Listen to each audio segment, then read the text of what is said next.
क्या स्त्री मोह का कारण है या मुक्ति की सीढ़ी? हमने सदियों से स्त्री को एक दृष्टि से देखा है, कभी आकर्षण की वस्तु, कभी मोह का कारण, कभी त्याग की देवी और कभी विलास की कल्पना।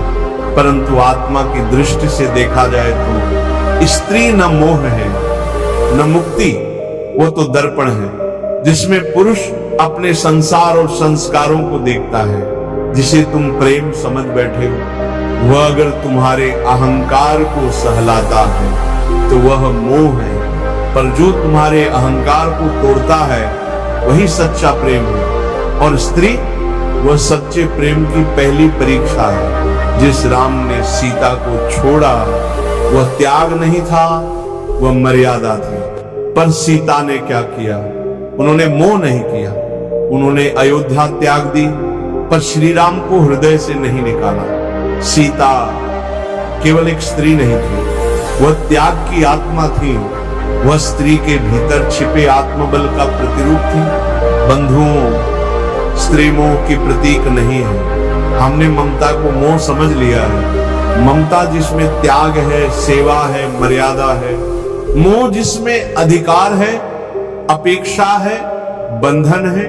जब श्री कृष्ण रास रचाते हैं तो गोपियां मोह नहीं करती, वे तो भक्ति करती हैं। स्त्री जब देह से ऊपर उठकर चेतना में जीती है तो वह मुक्ति का माध्यम बन जाती है। एक सी हिमालय में तप कर रही थी, स्त्री पास से निकली, साधारण ग्रामीण स्त्री।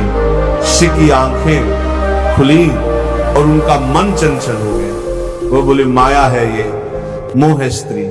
पर भीतर से आवाज आई, हे मूर्ख, दोष स्त्री में नहीं, दोष तेरी दृष्टि में है। तूने उसमें आत्मा नहीं देखी, तूने सिर्फ देह देखी। स्त्री वही है जैसी तुम्हारी दृष्टि है। मोह बन जाए यदि तुम उसे वस्तु समझो, मुक्ति बन जाए यदि तुम उसमें मां, शक्ति और आत्मा देखो। ये तो हुआ आरंभ। आगे हम जानेंगे कि स्त्री को त्याग कर कोई साधक क्यों अधूरा रह जाता है और क्यों भगवान भी स्त्री के बिना पूर्ण नहीं हुए। राम को सीता चाहिए, कृष्ण को राधा।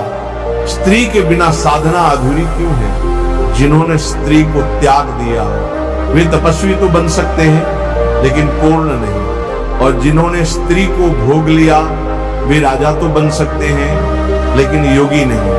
तो फिर रास्ता क्या है? ना त्याग पूरी तरह, ना भोग पूरी तरह, बल्कि समझदारी और साधना से युक्त संतुलन।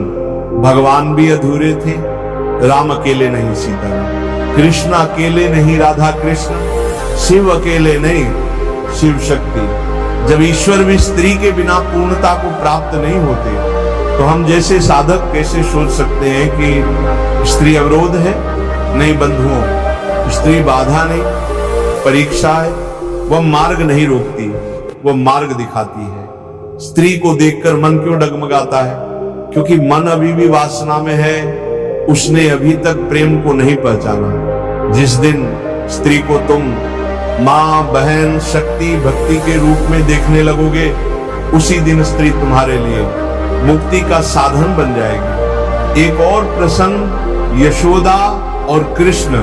कृष्ण भगवान है, परंतु जब तक मां यशोदा की गोद में है तब तक वे बालक हैं। वह स्त्री यशोदा उन्हें संयम और ममता सिखाती है।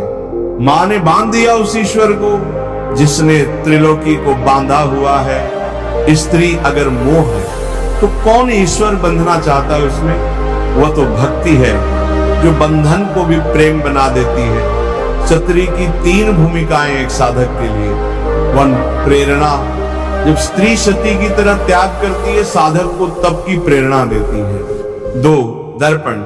जब स्त्री को देखकर भीतर काम उठे तो मन के दोषों का दर्पण बन जाती है।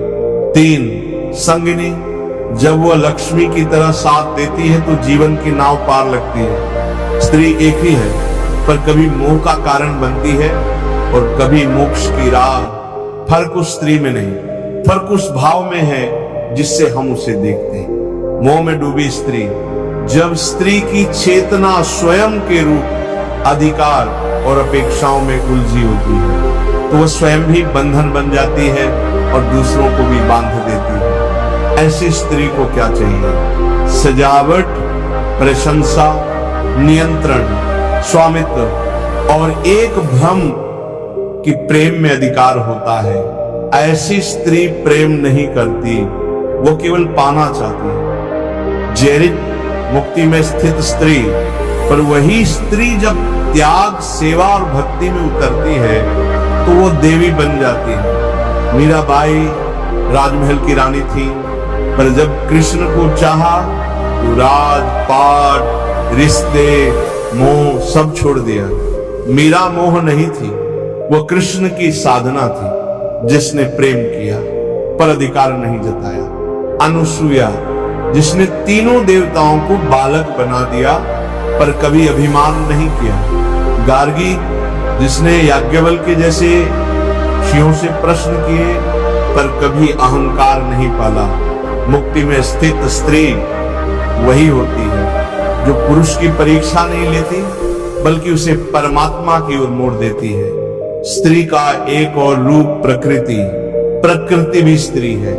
वह कभी समुद्र की तरह विकराल है, कभी वसंत की तरह मधुर। जब पुरुष सिर्फ आनंद लेना चाहता है तो प्रकृति उसे निगल जाती है, पर जब वह प्रकृति के साथ साधना करता है तो वही प्रकृति उसे प्रभु तक पहुंचा देती है। स्त्री अगर मोह है तो पुरुष क्यों गिरता है, और अगर स्त्री शक्ति है तो पुरुष क्यों चढ़ता है? इसका उत्तर स्त्री में नहीं, पुरुष की दृष्टि में है। ने स्त्री को क्यों साथ रखा? क्या ब्रह्मचारी ही श्रेष्ठ है? जिसे लोग संसार का बंधन समझते हैं, भगवान उसे अपने हृदय में स्थान देते हैं। स्त्री यदि बंधन होती तो श्री राम सीता को क्यों स्वीकार करते? श्री कृष्ण राधा को क्यों अपना प्राण मानते? भगवान और स्त्री का संबंध कोई सांसारिक बंधन नहीं। राम सीता, राम ने वनवास स्वीकार किया पर अकेले नहीं गए, सीता साथ गई। क्या ये मोह था? नहीं, सीता का साथ एक स्त्री का त्याग। और राम के जीवन में धर्म का संतुलन था। जब अग्नि परीक्षा आई, सीता मौन रही क्योंकि मोह नहीं था, केवल कर्तव्य था। राधा, कृष्ण ने राधा से विवाह नहीं किया, फिर भी उन्हें संसार की सबसे महान प्रेमिका कहा जाता है। राधा कोई स्त्री नहीं थी, वह तो भक्ति की चेतना थी जो कृष्ण को देह से नहीं आत्मा से चाहती थी। राधा ने कभी प्रश्न नहीं पूछा तुम मेरे क्यों नहीं बने, क्योंकि उन्हें ईश्वर चाहिए था, ना कि अधिकार। क्या ब्रह्मचारी ही श्रेष्ठ है? बहुतों की धारणा है कि स्त्री से दूर रहना ही मुक्ति है, पर क्या ये सच है? नचिकेता ने ब्रह्म विद्या पाई क्योंकि उसकी दृष्टि स्त्री को परीक्षा नहीं, पारगमन समझती थी। शिव सन्यासी थे पर उन्होंने भी शक्ति को स्वीकार किया। ब्रह्मचर्य केवल स्त्री से दूर रहना नहीं है, ब्रह्मचर्य है स्त्री में ब्रह्म को देखना। प्रेमानंद महाराज की शैली में संदेश, स्त्री को देखकर तुम्हारा मन चंचल होता है तो दोष स्त्री में नहीं, तुम्हारे चंचल मन में है। स्त्री को देखकर तुम्हारा मन शांत होता है तो समझो स्त्री अब साधना बन चुकी है। स्त्री का सही स्थान पुरुष के जीवन में, एक, न उसे पूजा की मूर्ति बनाओ कि फिर उससे अपेक्षाएं रखो। दो, ना उसे भोग की वस्तु बनाओ कि फिर पाप का बोझ उठाओ। तीन, उसे सहधर्मिणी बनाओ जो साथ चले, भक्ति में, मर्यादा में, मौन में। स्त्री को ईश्वर ने दिया है तुम्हारी आत्मा को संतुलित करने के लिए, वह तुम्हें बांधने नहीं, तुम्हें नम्र करने आई है। स्त्री को देखकर आत्मा कैसे जागृत हो सकती है? जिसे लोग आकर्षण कहते हैं, वहीं से अगर दृष्टि बदल जाए तो वही आकर्षण अलौकिक प्रेम बन सकता है, और वही स्त्री आत्मा की सीढ़ी। स्त्री के माध्यम से आत्मा की अनुभूति कैसे? स्त्री एक दर्पण है, वह तुम्हारे भीतर की छवि दिखाती है।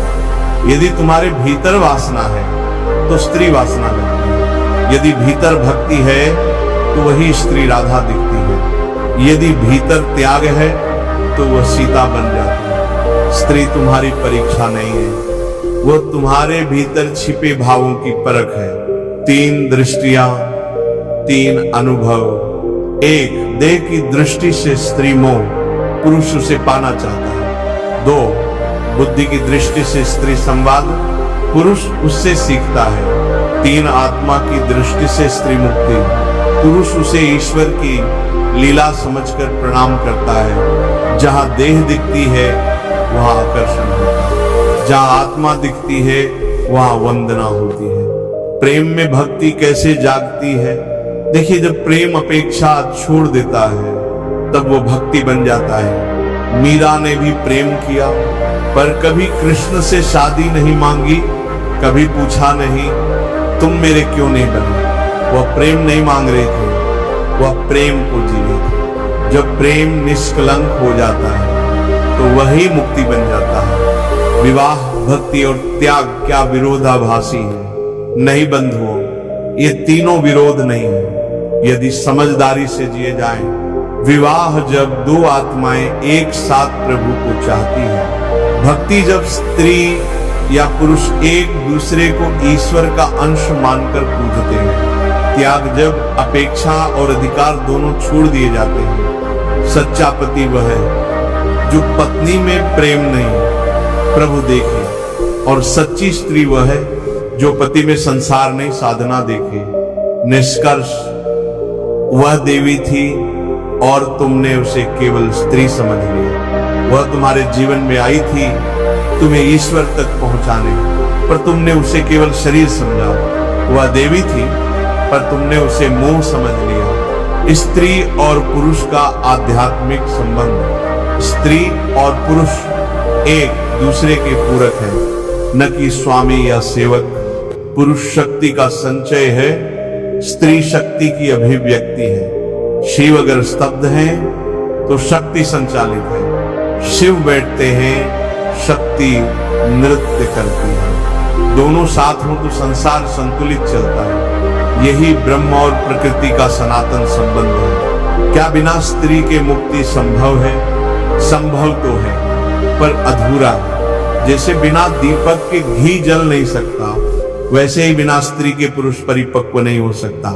स्त्री जीवन की नरमी सिखाती है, वह अहंकार को घोलकर प्रेम बनाती है, वह जिम्मेदारी की पहचान कराती है। इसलिए भागवत में राधा के बिना कृष्ण अधूरे हैं, रामायण में सीता के बिना राम की लीला स्थिर है। मुक्ति अकेले नहीं आती, वह साथ में चलती है।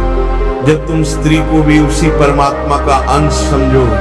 अंतिम संदेश, हे साधक, तूने जिस स्त्री को मोह समझा वह वास्तव में तेरा आईना थी।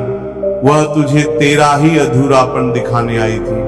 तूने यदि उसमें देवी देख ली होती तो आज तू भक्त होता, पर तूने केवल शरीर देखा, इसलिए तू बंधन में फंस गया। मोह तब होता है जब दृष्टि गलत होती है। मुक्ति तब मिलती है जब उसी स्त्री में ईश्वर का अंश दिखे। स्त्री मोह का कारण नहीं, दृष्टिहीनता का परिणाम है। और जिसने उसे मां शक्ति सहधर्मिणी मान लिया, वह संसार में रहते हुए भी मुक्त हो गया।